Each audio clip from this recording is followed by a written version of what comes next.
Pada tanggal 30 Desember 1917 di negara Nepal, tepat di sebuah desa kecil bernama Dahakhani, lahirlah seorang anak laki-laki bernama Lachiman Gurung, yang dimana saat ia berusia 22 tahun, Lachiman bergabung dengan British Indian Army untuk berpartisipasi dalam Perang Dunia Kedua sebagai kekuatan sekutu. Kemudian ia menjadi bagian dari Gurkha, yakni pasukan elit yang berasal dari suku-suku pegunungan di Nepal seperti Gurung, Magar, Rai, dan Limbu, yang terkenal karena keberanian, ketangguhan, dan loyalitasnya. Gurkha sendiri tidak termasuk dalam militer Nepal, karena bisa dibilang Gurkha merupakan pasukan yang direkrut secara sukarela atas izin pemerintah Nepal untuk mengabdi pada British Indian Army, yakni militer kolonial Britania Raya. Singkat cerita, pada tanggal 12 Mei 1945, Lachiman yang berusia 27 tahun ditugaskan bersama dua rekannya untuk menjaga pos di desa Taung Dau Burma, yang dimana pos ini adalah bagian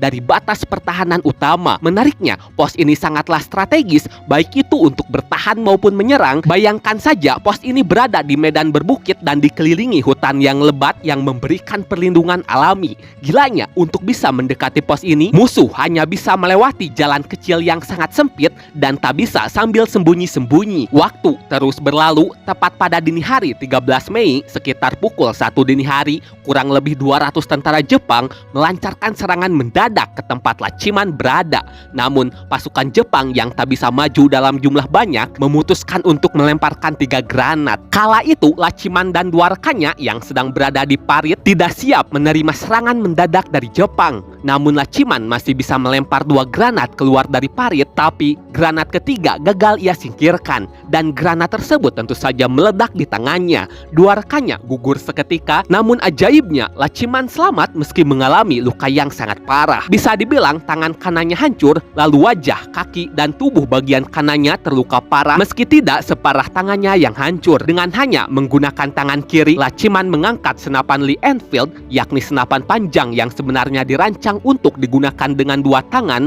lalu ia menyerang tentara Jepang yang mendekat. Sekitar pukul 5 pagi, serangan Jepang berhenti. Tak ada lagi tentara yang berusaha mendekatinya, dan serangan Jepang gagal total. Entah bagaimana caranya, Lachiman mampu bertahan sampai bantuan tiba pada tanggal 15 Mei. Lachiman yang masih berada di posisi bertahannya dan dalam keadaan setengah sadar langsung dibawa untuk segera dirawat. Di sisi lain, dari lokasi pertempuran Lachiman, sekitar 31 tentara berhasil dibunuh olehnya sendirian. Atas aksi heroiknya ini, Lachiman dianugerahi Victoria Cross, yakni penghargaan militer tertinggi Kerajaan Britania Raya.